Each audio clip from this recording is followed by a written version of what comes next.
자,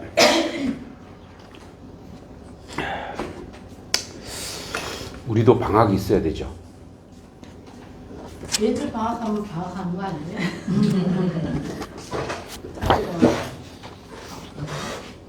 어떻게 방학? 예, 방학하죠 뭐. 저도 7, 8월에 뭐 해외도 나가고 막 그래서. 예.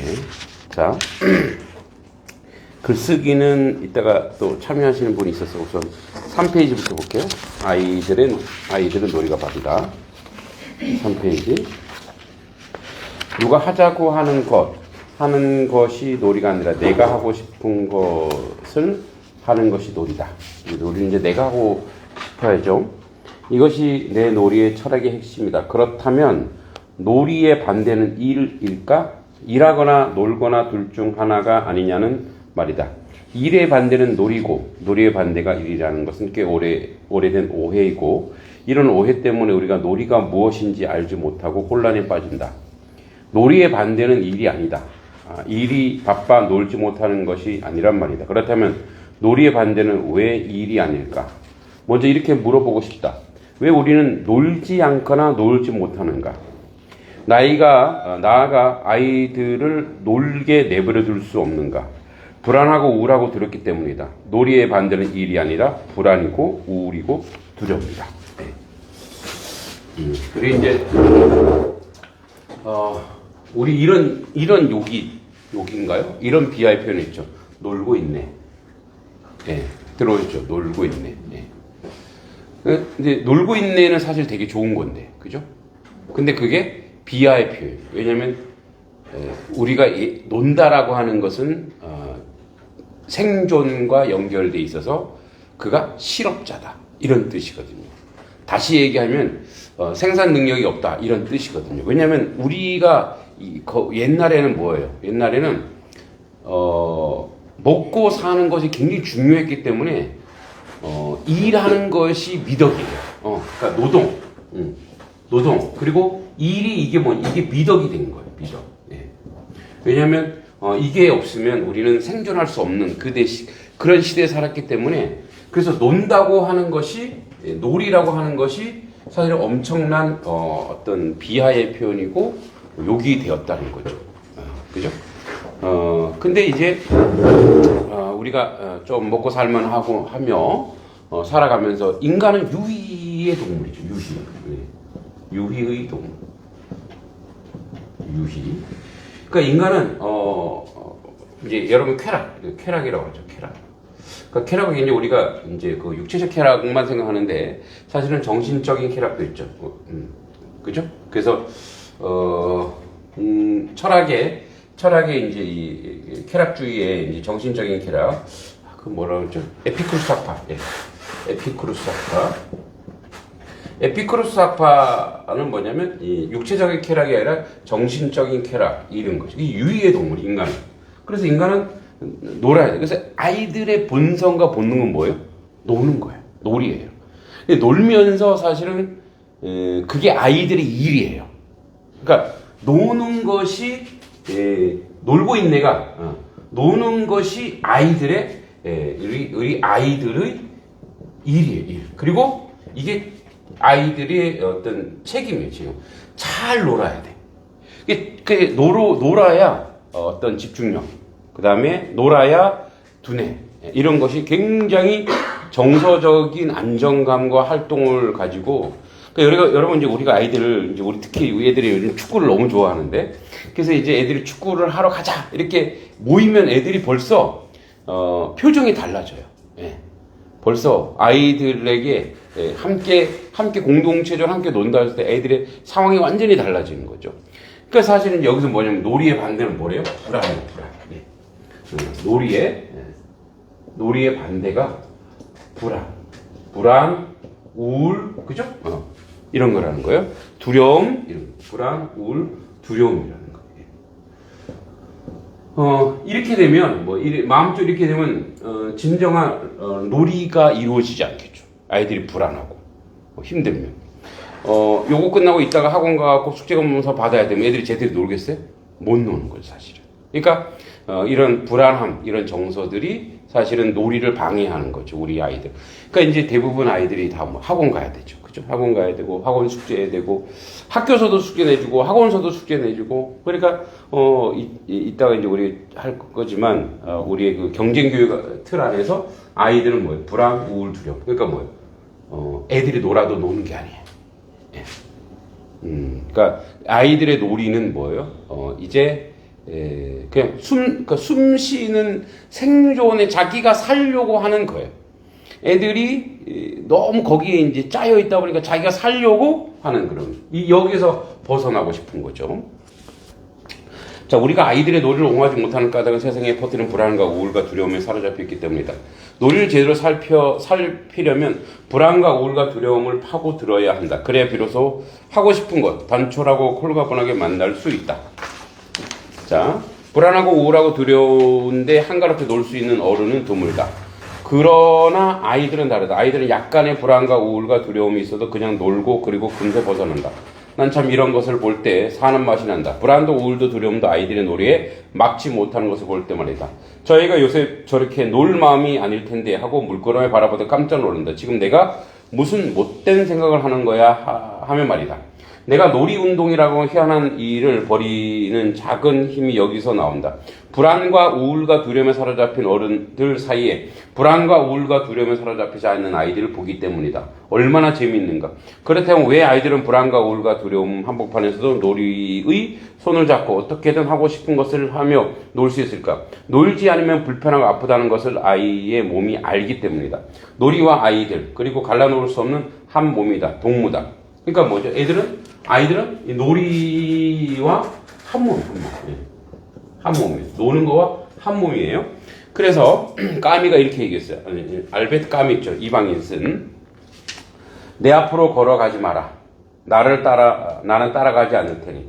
내 뒤에 따라오지 마라. 나는 이끌지 않을 테니. 내 옆에 걸으면서 친구가 되어다오. 아이들이 놀이가 동무라서 그들 사이에 오랜 우정이 있다. 우정은 불안과 우울과 두려움으로 덮인 세상에서 빛을 발하는 법이다. 오랜 동무인 아이들과 놀이 사이에 우정이 꼭 피어야 한다. 이제 어른이나 아이나 놀지 못하고 놀 수 없는 까닭을 알았다. 그런데 어떤 아이는 아예 놀이 자체를 거부하기도 한다. 최근 내 걱정과 공부의 많은 부분을 차지하는 전혀 새로운 국면이다. 그렇다면 이 불안과 우울과 두려움을 떨쳐낼 수 있는 가장 쉬운 길은 무엇인가? 불안과 우울과 두려움을 만들어내는 미디어. 그리고 만나면 서로 견주는 등급과 경쟁과 돈 이야기를 흘려 들을 수 있는 대단한 내공을 기르면 될까? 어느 정도 도움이 될 것이다. 그렇지만 여기서 복잡한 미루에 들어서지 않아야 한다. 너무나 쉽고 간단하게 불안과 우울과 두려움을 떨치는 방법은 지금 놀기다. 생각의 꼬리를 자르고 그냥 놀기다. 아이들도 놀면 불안과 우울과 두려움에서 금방 벗어난다. 그렇게 놀다 보면 불안과 우울과 두려움이 슬슬 꼬리를 빼며 도망친다.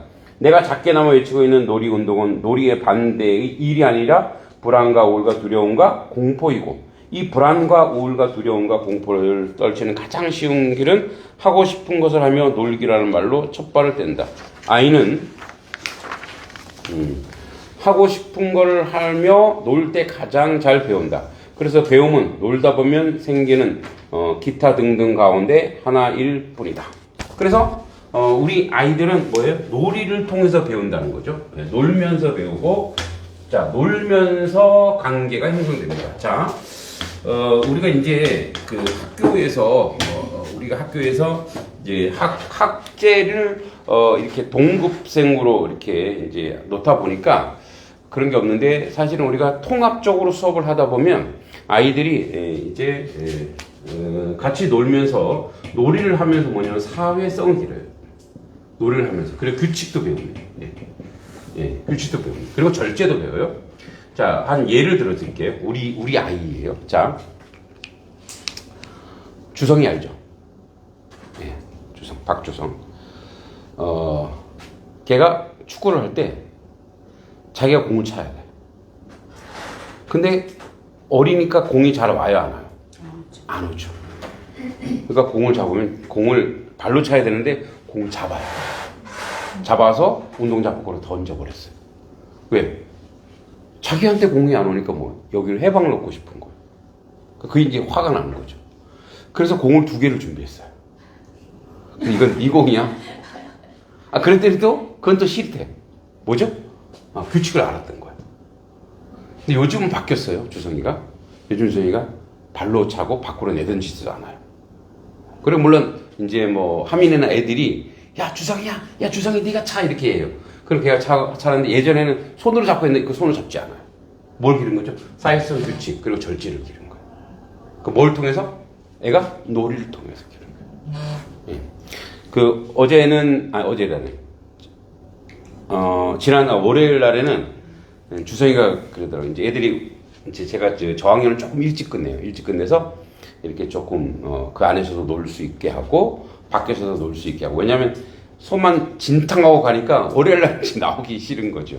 그래서 이제 약간의 뭐 그 안에서 이렇게 무궁화꽃이 피었습니다도 하고 뭐 하는데 이제 애들이 그 강단 위에 올라갔어요. 근데 주성이가 그러는 거죠. 규칙을 알았거든요. 야, 거기는 목사님만 올라가는 데야. 올라가지 마. 예, 그죠? 그러니까 뭘 통해서 그러냐? 같이 놀면서 공동체 안에서 그런 것을 배우는 거죠. 사실 그리고 놀이기는 우리가 또 집중력, 집중력을 길러줄 수 있어요. 어떤 거에 대해 집중하게 되거든요. 공 하나에 집중하게 되거든요. 옛날에 얘기했죠. 여러분 집중력은 어디서 나오냐면 자 소뇌에서 나옵니다. 소뇌는 어디서냐? 우리가 운동이나 활동을 통해서 나옵니다. 예. 그 집중력을 길러주죠. 그러니까 고도의 집중력이 뭐예요? 이것이 바로 이제 의미를 부여해야 되고 학습 능력이 강화되는 거죠. 학습 능력이. 예. 그래서 사실은 우리 시대에는 옛날의 그 문화 놀면 안 돼. 지속적으로 공부해야 되는 완전히 효율성이 떨어지는 거죠. 기계가 되는 거죠. 사실은. 그래서 아이들에게 충분히 그러니까 공부하는 양만큼 노는 양이 있어야 돼요. 아이들에게. 그래야지 이 아이들이 충분히 그것을 통해서 즐겁고 재밌고. 그래서 아이들이 뭔가 정서적으로 이미지로 자 내가 여기를 가면 내가 재미있게 있어 행복해 이게 돼야 돼요. 그러니까 그래서 공부하는 것과 공부는 의미 부여잖아요. 노는 것과 활동이잖아요. 이게 적절하게 믹서가 되어야 진정한 학습 활동이 일어나고, 그래 진정한 놀이를 통해서 놀이를 통해서 배우는 거예요. 배우고 익히는 거예요. 그래서 우리가 놀이를 통해서 배우고 익혀야 진정으로 사실 건강한 아이들로 생성이 되고, 그리고 이제 우리가 뭐 그 경쟁이 야만이라고 할 때에 뒤에도 나오지만 여러분 뭐 일명 스카이 서울대 연대고대 얘네들 안에서는 천재가 안 나와요. 기분 나쁠 수 있지만 진짜 우리는 걔네들 천재라 하잖아요. 걔는 천재가 아니고 모범생이에요. 그러니까 다방면을 잘하는 능력을 가지고 있는 그냥 모범생이에요. 여러분 천재의 뜻이 뭐예요? 천재. 하늘이 내려준 재능이에요. 그러니까 하늘이 내려준 재능은 그렇게 모범적으로 시키는 거 멀티플레이어처럼 국어, 영어, 수학을 다 능란하게 잘하는 친구들 속에서는 천재가 안 나와요. 예, 정말이에요. 그냥 그래서 여러분 잘 보세요. 우리나라에 이렇게 명문대학교 나온 친구들 중에 뭐 사업가로 유명한 사람, 이 사람 없어요. 다 어디에? 2인자. 예, 그 밑에서 뭐예요? 왜냐면 그게 이건 보편적입니다. 그렇게 순종을 잘했다는 거예요. 그리고 그렇게 그냥 따라갔다라는 거예요. 네. 그런데 이제 뒤에 나옵니다만 자기가 주체가 되어야 되고, 이런 주체성을 가지고 개성을 가지고, 이런 주체성과 개성을 가지고 그걸 살려줘야 그게 진짜 천재예요. 그래서 얘기하지만 모든 아이는 잠재적 천재가 있어요. 그러니까 모든 아이들은 천재입니다. 천재. 여러분의 자녀 천재예요. 왜 의문을 가지세요? 그거를 끌어내주는 거예요. 그게 교육이에요. 에듀케이션이잖아요. 그죠?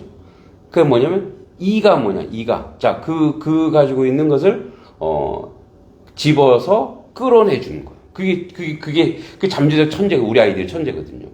그러니까 우리는 근데 우리가 우리의 틀, 그죠? 우리의 틀, 지금 만들어진 교육의 틀, 특히 뭐 수능, 대학 이런 틀 안으로 아이들을 집어넣으니까 애들이 뭐가 돼요? 천재에서 이제 그냥 뭐랄까요? 비범한 거에서 평범한 아이들로 바뀌는 거죠. 그래서 애들이 어떻게 해요? 대학 정도 가면 다 그 천재성이 다 사라져요. 자, 계속 볼게요. 7페이지. 놀이라고 이름 붙은 것. 아이들 놀이 속으로 들어가 보자. 세상에 무슨 놀이가 그렇게 많은지 모를 정도로 언뜻 보기 우리나라에는 아이들의 놀이 천국처럼 보인다. 아이들이 하는 이런저런 놀이에 말이 아주 쉽게 붙는다. 아이들을 대상으로 장사를 하거나 공부를 시키는 사람들도 비록 말이지만 놀이가 아이들이 필요한 것을 좀 알고 있는 것 같다.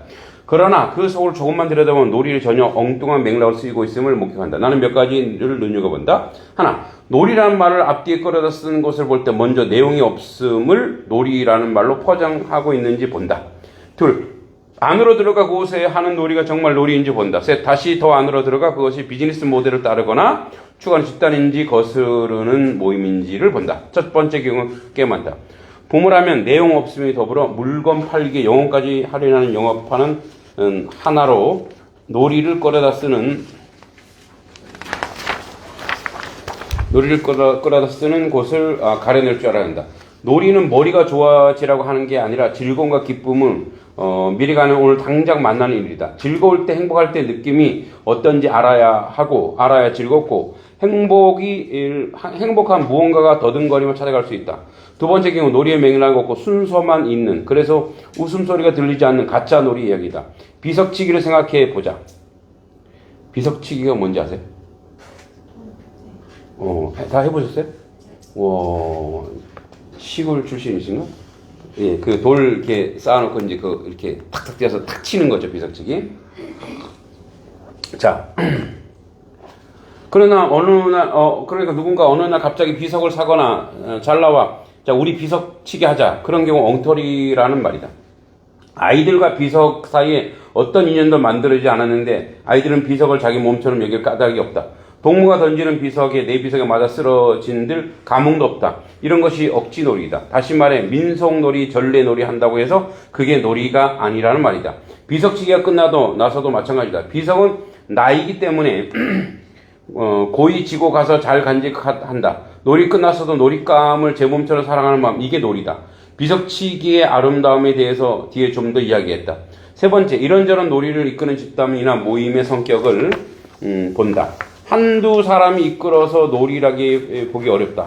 성인 주도 놀이는 문제가 크고 감독받지 않는 놀이는 너무 소중하다.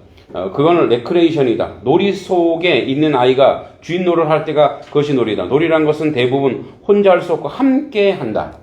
잘 노는 사람은 아이들을 쥐락펴락 이끄는 사람이 아니라 아이들이 놀 수 있는 따뜻한 공간과 시간을 가꾸어 주는 사람이다. 모임 운영을 위한 비용을 마련은 하지만 장사 속에서는 곤란하다. 놀이는 공공의 영역이다. 그런데 이것이 사적 영역에서 구매되고 소비되어 혼란을 부채질해야 한다. 아이들 놀이를 철저히 공유 측면에서 펼쳐야 한다. 아이들이 이걸 가지고 놀면 머리가 좋아지고 그래서 창의성이 높아진다는 말을 따라붙는 제품이나 프로그램은 순도 100% 가까운 허풍이고 장사꾼이 물건 파는데 정신 팔려 하는 이야기들이니 눈 딱 감고 지나쳐도 좋다.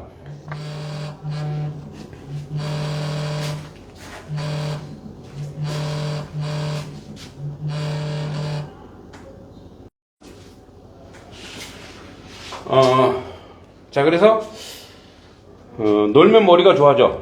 그래서 뭐 하겠다는 것일까? 공부 잘한단 말인가? 그래서 좋은 학교 간다는 말인가? 이는 노래를 타락시키는 곳에서 오는 가장 치졸한 마케팅이다. 전에는 제가 막 지금 그렇게 하고 있죠. 그러나 이제 우리는 이걸 통해서 어떤 결과를 또 생각해 볼 수 있으니까 놀아야 사람이고 놀아야 아이다. 이 명제에서 출발하기 바란다. 우리도 아이였을 때 공부 안 하고 가방 던져놓고 맨날 놀았다고 아이들이 솔직히 고백부터 하자. 어릴 때 마냥 놀면서 놀이밥을 시컬 먹었다고 말이다. 우리가 아이들만 할 때 공부 좀 한 것처럼 위선 떨지 말자. 왜? 우리는 실컷 놓고 아이들은 놀지 못하게 하는가? 나와 아이들 더 솔직해지자. 그리고 아이들과 함께 놀면서 불안과 우울을 떨쳐내자. 그렇게 놀다가 어느새 불안과 우울에 멀어진 당신의 아이를 만나고 싶다. 아이는 오로지 놀 생각뿐이다. 그리고 아이들은 지금 어떻게든 놀고 있다. 한결같이 놀고만 하는 아이가 아직 가까이 있거든. 이렇게 말해라. 괜찮아. 예. 그러니까 이제 이런 얘기죠. 그러니까 이분은 뭐냐면 놀이가 어떤 목적이나 기능으로 가지 말고 순수하게 그냥 놀게 하자 이거예요. 아이들 그냥 놀게 하자 이거예요. 예. 그래서 이제 근데 우리의 사회가 그래요. 우리가 이제 뭐 제가 생각해 보니 여러분도 어렸을 때 학교 다닐 때 초등학교 때 많이 놀으셨죠. 근데 혼자 노는 게 아니라 항상 같이 놀았죠. 같이 놀았고 그리고 그 놀 때는 모든 걸 다 있잖아요, 그죠? 왜냐면 그 재미가 있기 때문에 재미가. 그리고 재미가 있다고 하는 것 그것에 뭐예요? 나도 모르게 온몸이 거기에 집중하고 있다라는 얘기죠. 예. 그러면서 사실은 우리 안에 있는 그 행복이라고 하는 거 뭐냐면 내가 재밌고 즐거우면 그게 행복한 건데 행복할 때 여러분 행복할 때 어떤 일이 일어나냐? 행복할 때 여러분 행복할 때 내 몸의 반응이 뭘까요? 치유가 돼요. 치유. 또 뭐요? 그리고 자 이렇게 함께 놀잖아요. 함께 놀면 이제 우리 애들이 하윤이가 그래요. 하윤이가 저한테 스킨십을 엄청 많이 해요. 이게 막 여기 올라타기도 하고 목에 매달리기도 하고 해요. 근데 하윤이가 나한테 하고자 하는 게 뭐냐? 숨바꼭질을 하고 싶대요. 예. 그래서 그래 숨바꼭질 하자. 그래서 이제 사택 1층에 여기 들어가 숨어. 했더니 와 여기 숨을 거 되게 많네요 하면서 막 숨는 거예요. 자 하윤에게 저는 어떤 존재일까요? 그냥 선생님일까요? 아니면 나의 놀이의 소중한 존재일까요? 예, 내가 술래거든요. 그 뭐예요? 아주 소중한 존재란 말이에요. 그건 뭐죠? 놀이는 치유에 대한 뭐죠? 타인에 대해서 어떻게 해요? 타인을 또 존중하는 거예요.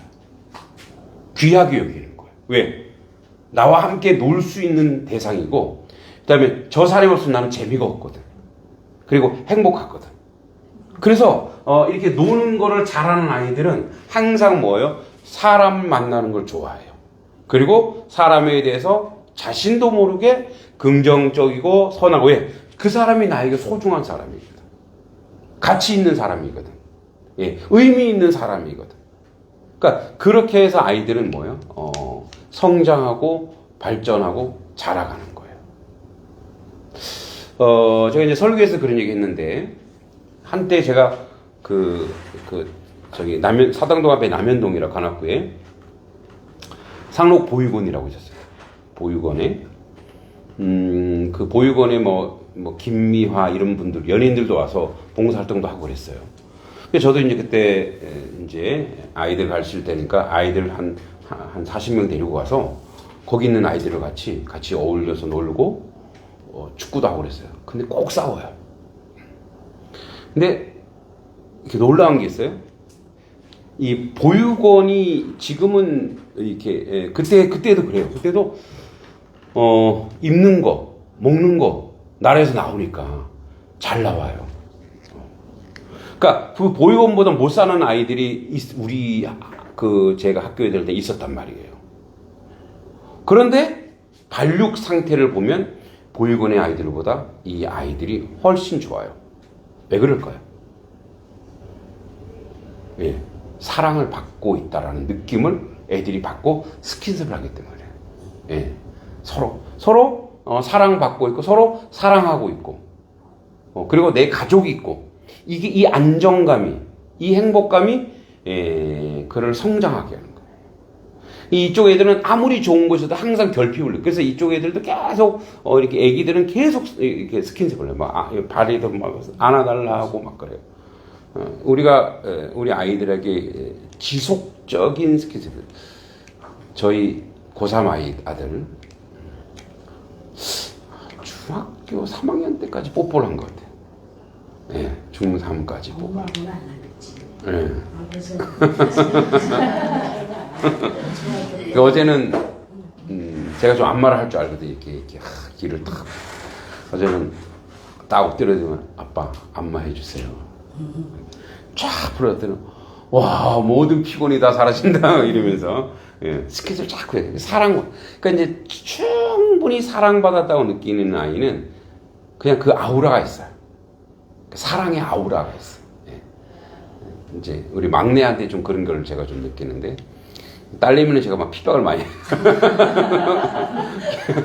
걔는 좀 그래서 생존 능력이 그래서 어제도 저와 함께 몇 가지 했는데 큰 놈도 큰 놈대로 어떤 그게 있는데 그러니까 이제 사랑을 많이 받으니까 발육 상태도 되게 좋아지는 거죠. 그죠? 예. 자, 우리 이제 경쟁교육 야만이다. 좀 심각한 얘기를 좀 하게 됐는데, 이게 너무 작게 나왔다.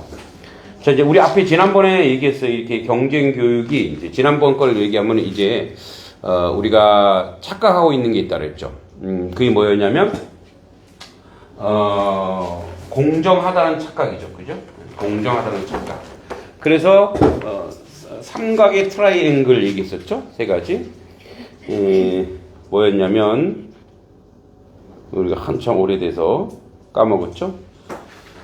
야만의 트라이앵글. 그래서 야만의 트라이앵글 이제 경쟁이 공정하다라고 하는 그런 착각이죠. 그래서 경쟁이 씌우고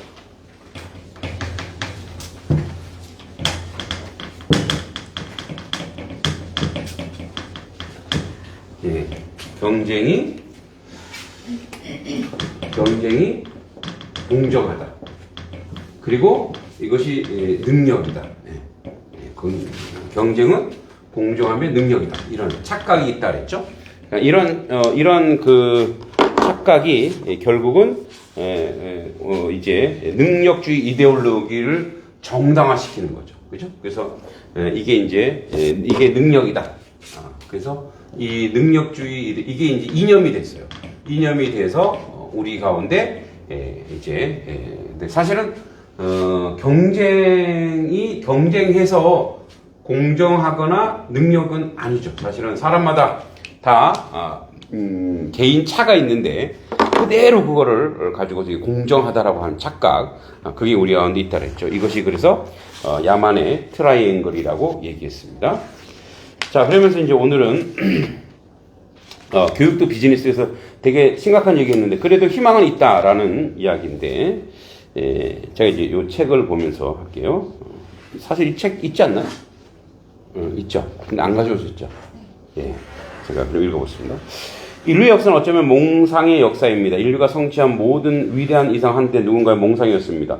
노예 해방, 고통 선거, 흑인 해방, 민주주의, 공교육, 사회복지, 무상급식 등 오늘날 우리가 자연스럽게 누리는 거의 모든 이념과 제도는 한때 이상주의자들이 꿈꾸던 비현실의 몽상이었죠.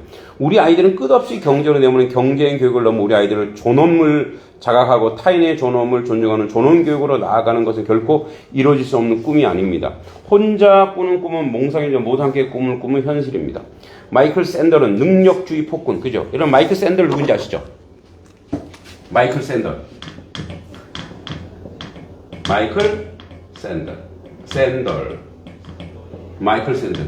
누군지 아시죠? 네, 어서오세요. 하버드대 교수. 그래서 여러분 한때 엄청난 인기를 그 책이 있죠. 그 뭐죠? 책 이름이? 네? 마이클 샌델 정의. 정의란 무엇인가? 들어보셨죠? 그래서 이제 이게 그 기차길을 가는데 이쪽으로 꺾으면 한 명 죽고 직진하면 3명 죽고 여기서 무엇을 선택할 것이냐, 뭐 이런 정의란 무엇인가. 근데 이분도 그런 얘기를 했어요. 마이클 샌델도. 자, 능력주의가 경쟁 교육이 야만이고 능력주의가 폭군이에요. 능력주의는 폭군이고 야만이다. 이 사람도 이런 얘기했어요. 그래서 이 착각을 우리가 가지고 있다라는 거예요. 자, 이제 능력주의 경쟁 교육 끝내야 합니다. 이제 폭군의 야만의 시대를 끝내야 합니다. 이제 더 이상 야만적 폭군으로부터 우리 아이들을 구해야 합니다. 그래서 그래야 아이들이 행복하고 교사가 행복하고 학부모가 행복해질 수 있습니다. 우리가 성숙한 민주사회, 정의로운 복지국가로 나아갈 수 있습니다. 넬슨 만델라는 한 사회가 아이들을 다루는 방식보다 그 사회의 영혼을 더 정확하게 드러내 보여주는 것 없다. 그러니까 한 사회가 아이를 어떻게 아이들을 다루는 걸 보면 그 사회의 척도를 안 내는 거예요. 그러니까 우리가 우리 아이들을 지금 어떻게 다루고 있는가를 보면 알아요. 여러분, 이제 우리 누구죠? 우리 최근에도 이제 우리 주변에 학폭이 일어나고 있죠. 학폭. 뭐 언어 폭력이든 학폭이 일어나죠. 학폭이 왜 일어난다 그랬죠? 이게 바로 왜곡된 놀이예요. 왜곡된 놀이. 아이들은 놀고 싶거든요. 근데 뭐예요? 그 안에서는 놀 수 있는 게 없는 거예요. 그러니까 뭐예요? 사람을 괴롭히는 걸로 가는 거예요. 그러니까 학폭이 왜곡된 놀이에요. 그러니까 이 학폭 그 안에서 경쟁이라는 거 안에서 사람은 뭐가 되냐면 도구가 됐단 말이에요. 그죠? 그래서 원래 이 경쟁은 파시즘이래요. 파시즘은 독재. 경쟁이란 그러니까 누가 최고여서 그 최고를 다 따라가야 되고 최고를 닮아가야 되는 거예요. 그럼 제가 이렇게 지금 이렇게 막 얘기하잖아요. 지금 3시부터 내가 그런 교육을 또 하러 가야 돼요. 근데 수능 교육을 하러 가야 돼요. 네? 참 아이러니하죠. 네. 자, 넬슨 만델라 했죠. 그 다음에 우리 사회의 영혼은 무엇인가? 우리 사회의 아이들은 어떻게 대하고 있나요? 그들은 인간으로 존중하고 그들의 삶을 소중히 여기고 있나요? 그들의 행복을 위해 무엇을 하고 있나요? 그들의 개성을 기르고 자유를 누리지 못하더라도 무엇을 돕고 있나요? 그들이 세계의 고통과 억울을 민감한 반응하고 연대하는 세계 시민으로 자리하도록 이끌고 있나요? 그들의 정의와 평등의 감수성을 갖도록 교육하고 있나요? 요컨대 우리 아이들은 존엄한 인간, 성숙한 시민, 개성적인 자유를 기르고 있나요? 우리 국민 10명 중 8명이 경쟁교육의 고통을 해소하기 위해 국가가 나서야 한다고 생각합니다. 이제 국가냐? 아니, 우리 모두가 함께 나서서 경쟁교육을 끝내고 학대받고 유린당하는 우리 아이들을 이 지극한 고통에서 구해내야 합니다. 불행한 아이가, 경쟁에 상처받는 아이가, 억압당한 아이가, 생각 없는 아이가 만들어갈 우리 사회가 두렵습니다. 아이들의 불행이 곧 사회에 예약된 불행입니다. 우리가 우리 아이들을 구하면 그 아이들이 대한민국을 구할 것입니다. 오로지 희망 없는 자들을 위해 우리가 희망이 주어져야 한다. 괴테의 친화력에 나오는 이 말은 특별히 주목한 이는 발토 벤야민이었습니다. 그는 바이마르 공화국 말기의 극심한 정치적 대립과 사상적 운동 속에서 역사, 철학, 태제를 쓰며 이 말을 인용합니다. 오늘 이 환멸의 시대, 왜 저에겐 자꾸 이 말이 떠오를까요? 한치 앞도 보이지 않는 깜깜한 절망의 시대, 희망은 오직 희망을 잃은 우리에게 왜 존재하는 것인지도 모릅니다. 자, 그래서 이제 본론으로 들어가서, 자, 우리나라는 이제 일부가 그래요. 교육다운 교육을 한 적이 없다 이거예요. 진정한 교육이 없었다는 얘기예요. 그 1장에 보면 몇 페이지냐면 한 페이지 하나씩 해야 되겠다. 이게 1장. 자, 1장 13페이지. 황국신민, 산업전자, 그리고 인적자원. 네. 대한민국은 지금까지 한 번도 교육다운 교육을 한 적이 없습니다. 교육이 존엄한 인간, 개성 있는 자유인, 성숙한 민주시민을 기르는 일이라면 대한민국은 교육을 해본 적이 없는 나라라는 얘기입니다. 지난 100년 동안 한국 교육은 사실 교육이 아닌 정도를 넘어서 교육에 반하는 것이었습니다. 그러니까 교육을 받으면 받을수록 더욱 인간이 나빠지는 교육이라는 의미에서 반교육. 그죠? 안티 에듀케이션이에요. 안티. 우리가 교육을 받으면서 존엄성, 개성, 민주성을 상실하게 되기 때문입니다. 여러분, 옛날에 교과서 앞에, 우리 교과서 제일 앞에 뭐가 있었어요? 여러분 교과서 학교도 제일 앞에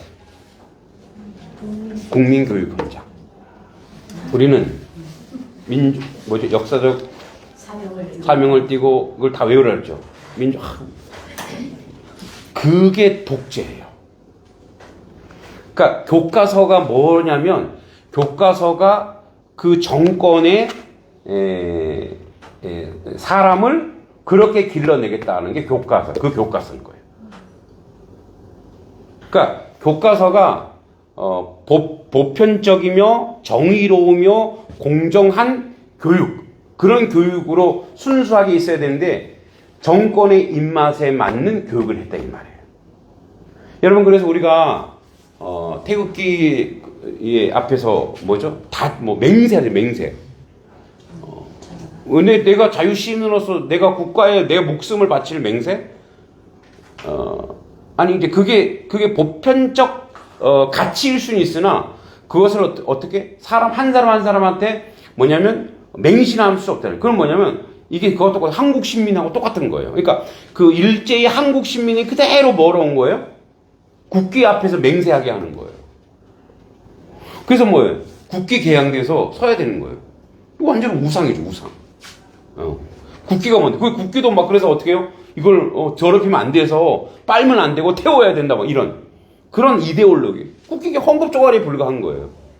여러분 국가가 우리가 이제 사회계약서를 루소나 뭐 홉스나 보면 사회계약서를 국가가 잘못하면 어떻게 국가를 그러니까 국가의 주인이 누구예요? 민주시민, 민주주의, 백성이 국가 우리가 주인이란 말이에요.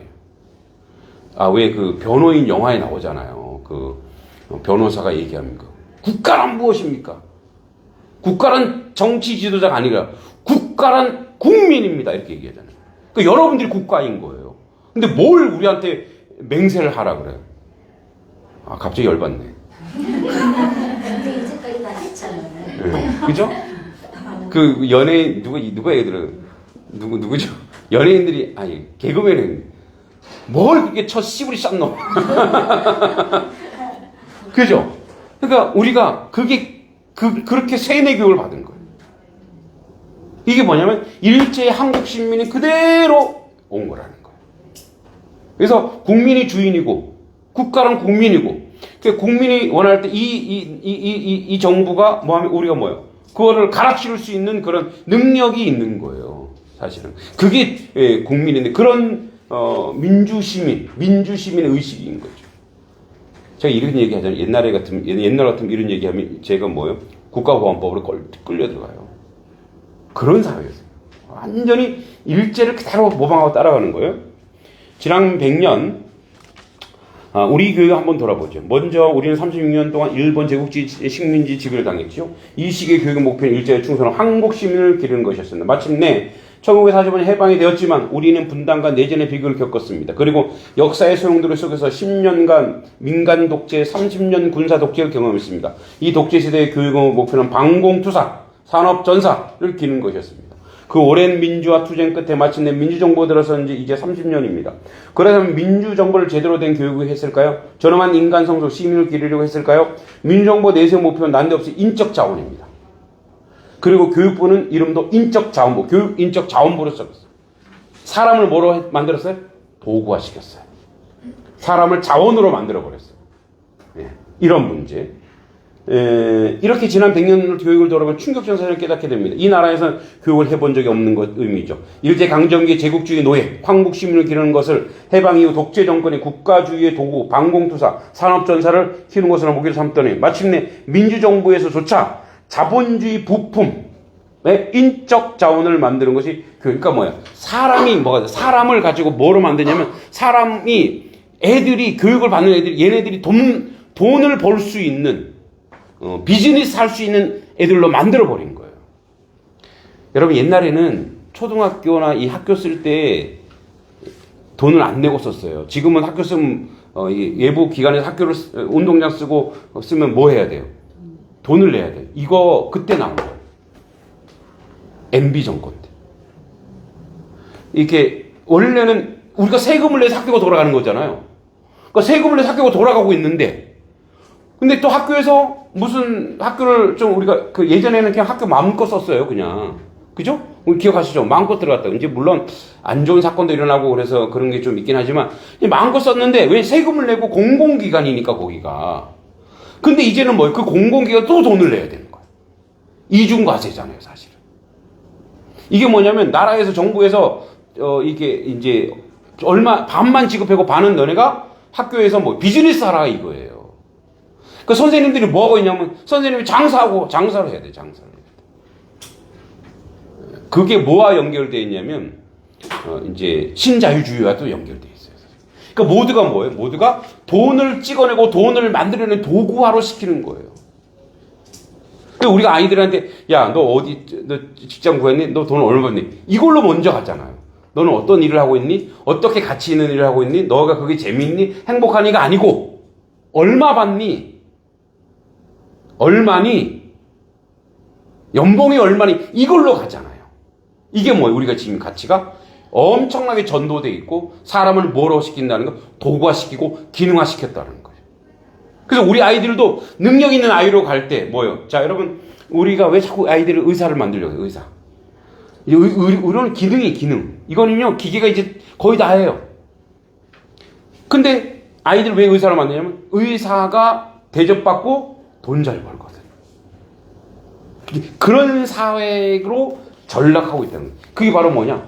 교육의 어떤 지금의 교육의 문제라는 거예요. 그죠? 여기서 무엇보다 충격적인 어렵사리 이룩한 민주정부 존엄한 인간, 성숙한 시민을 키우는 일의 교육을 목표로 삼지 않았다는 사실입니다. 일제강점기 교육이 지향했던 한국 시민이나 독재 정권을 추구했던 반공투사, 산업전사, 왜곡한 형태이긴 하지만 최소한 인간을 기르는 게 목표로 했죠.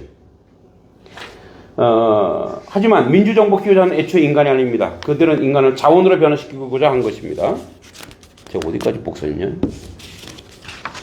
너무 작다. 14. 인간을 지금 자본의 언어까지 했네요. 예. 자, 그래서 인간을 천연 자원에 대비되는 인적 자원으로 본 것이 인간의 자본의 부품, 원료로 만들고자 한 것입니다. 그게 우리 한국인은 민주정부 아래서 인간이 아니라 자원으로 키워졌습니다. 그것이 한국 자본주의에 만들어놓은 끔찍한 악몽이죠. 저는 이런 도구적 교육과는 한국 자본주의에 초래한 유례없는 불평등보다 한국 사회에 더 장기적이고 심오한 부정적 영향을 미치다고 생각합니다. 비단 교육의 문제 아닙니다. 지금 한국 사회는 사실상 자본 독재 사회에 진입했습니다. 우리가 지난 한 민주화 투쟁의 역사를 거쳐 마침내 민주주의 사회에 살고 있다는 것을 믿는다는 것은 대단히 순진한 생각입니다. 한국 사회는 군사 독재에서 민주주의 이행한 사회가 아니라 군사 독재에서 이제 자본 독재로 이행한 사회라는 거예요. 자본 독재. 민주화는 이 이행 과정에 포장하고 있는 형식에 불과하죠. 지금 한국 사회를 지배하고 있는 건 정치 권력인 것처럼 보이지만 심층 구조를 투사해보면 진짜 지배자는 자본 권력이라는 것을 알 수 있습니다. 간단한 사례만으로 금방 이해할 수 있어요. 박근혜, 이명박 감옥에 가둘 수 있지만 이재용은 가두기 힘듭니다. 물론 두 전직 대통령도 역사의 태양에 힘입어 얼마 전 풀려났지만 그것이 그들의 권력이 자본가의 권력을 능가한다는 것을 의미합니다. 그죠? 한국은 사실상 자본 권력의 지배. 한국 사회는 자본 권력의 지배. 돈이 자본 권력. 그러니까 이제 독재 권력이 군사에서 자본 권력이 이 힘을 장악하고 있어요. 그래서 거기에 다 따라갑니다. 자본 권력에. 자, 인간의 언어를 지배하는 자본의 언어. 다음 시간에 하겠습니다. 이건 다음 시간에 할게요. 자, 이제 한번 정리하면 이런 거예요. 자, 우리가 아이들을 대하는 태도에서 우리 아이들을 공부시키는 이유, 그리고 우리 아이들이 앞으로 무엇이 될까 하는 이유, 거기에 뭐가요? 자본이 연결되어 있다는 거. 돈이 연결되어 있는 거예요. 예. 그러니까, 이제 뭐 행복한 삶 이러면 항상 뭐와 연결되어 있냐면 풍요로운 삶과 연결되는 거예요. 얼마를 받니? 어떻게 이걸로 연결돼. 그러니까 아이들도 그쪽으로 아이들이 이제 꿈이 뭐냐면 그거예요. 꿈이 건물주가 되는 거. 예, 건물주. 왜 건물주냐? 세금 가가지고. 네, 놀고 먹을 수 있으니까. 세를 받을 수 있으니까. 이 얼마나 비극적인 일이에요.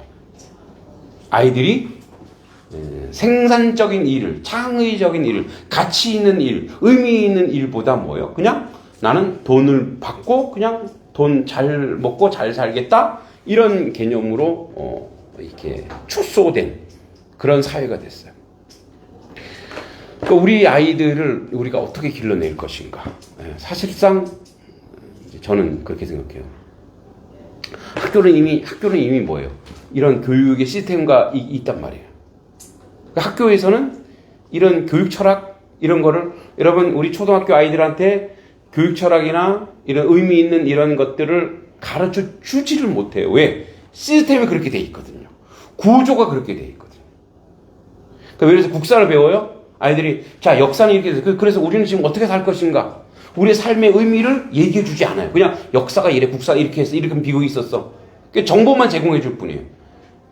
물론 가치 판단은 그 나이의 아이들은 가치 판단하지 않아요. 못해. 그런데 그 안에서 어른들이 뭐 알고 있는 민주시민, 정의, 바르게 사는 것, 의미 있는 것 이런 것들이 이제 뭐가 되냐면 이런 인문학이나 이런 아주 기본적인 윤리와 도덕을 아이들에게 가치 있게 인권 교육이 가치 있게 비중이 가지 않으니까 계속 아이들이 학폭이 일어나고 아이들이 좌절이 일어나고 고통이 일어나는 걸 모르는 거예요. 그러면서 뭐예요? 제2, 제3의 어떤 비용들이 나오는 거죠. 그러니까 더 손해가 되는 거예요.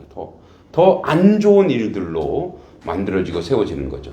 그래서 사실은 늘 얘기하죠. 여러분 학부모 공부하는 학부모가 이런 부분에 있어서 정말 우리가 성찰하고 공부하고 해서 아이들에게 그런 것들을 아주 어렸을 때 그런 것들을 그런 가치를 심어줘야 그 아이들이 중심이 세워지고 의미 있고 바르게 살아갈 수 있다고 저는 생각합니다. 네, 우리 앞으로 잠깐 볼게요. 앞에 자 우리 이제 글쓰기인데 이제 문단 써보기인데 7문장에서 9문장 사이 지난번에 이제 그 얘기 있었죠. 태고가 중요하다. 그래서 제가 글쓰기 어려움이라는 것으로 7문장을 한번 봤는데 자 한번 첫 번째 한번 예시 볼게요. 글쓰기의 어려움은 생각보다 복잡하고 다양한 요소로 구성됩니다. 첫째, 글쓰기는 제 생각을 명확하고 논리적으로 정리해야 한다는 점에서 도전적입니다. 머릿속에 떠오르는 여러 아이디어를 체계적으로 배열하고 독자가 쉽게 이해할 수 있도록 표현하는 것이 쉽지 않습니다. 둘째, 적절한 어휘 선택과 문장 구성이 필요합니다. 이는 단어의 의미를 정확히 알고 문맥을 맞게 사용하는 능력을 요구합니다. 셋째, 창의성과 독자성이 중요합니다. 이미 많이 사용된 표현이나 아이디어가 아니라 독자에게 신선하고 흥미로운 내용을 제공하려면 끊임없이 고민과 노력이 필요합니다. 결국 글쓰기는 단순한 기술이 아니라 깊은 사고력과 표현력을 요구하는 복합적인 과정입니다. 이게 364자 7문장, 그러니까 한 문단이죠. 글쓰기 어려움. 밑에는 글쓰기의 장점과 어려움을 한번 써봤어요. 글쓰기는 창의성과 자기 표현을 가능하는 강력한 도구로서 많은 장점이 있지만 동시에 몇 가지 어려움도 수반합니다. 장점으로는 글쓰기는 제 생각과 감정을 정리하고 표현하는 과정을 통해 내면을 탐구하고 성장할 기회를 제공합니다. 또한 타인과 소통을 돕고 지식과 정보를 효과적으로 전달할 수 있는 수단이 됩니다. 그러나 글쓰기는 쉽지 않은 작업입니다. 제 생각을 명확하게 정리하고 논리적으로 전개하며 독자가 쉽게 이해할 수 있도록 표현하는 것은 도전적인 일입니다. 또한 창의성과 독자성을 유지하면서도 일관성을 갖춘 글을 쓰기 위해서 많은 시간과 노력이 필요합니다. 이처럼 글쓰기는 풍부한 장점과 함께 극복해야 할 어려움도 지는 복합적 과정입니다. 이것도 7문장에 한 문단을 써봤습니다. 자, 그러면 이제 글쓰기의 장점과 어려움. 이제 한번 여러분들이 한번 써보는 거죠.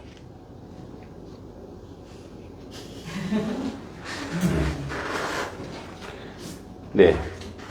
10분 남았습니다. 글쓰기의 장점과 어려움. 네. 써보세요. 시작하세요. 제한 시간 10분. 그러니까 여러분들의 경험을 그냥 쓰시면 됩니다.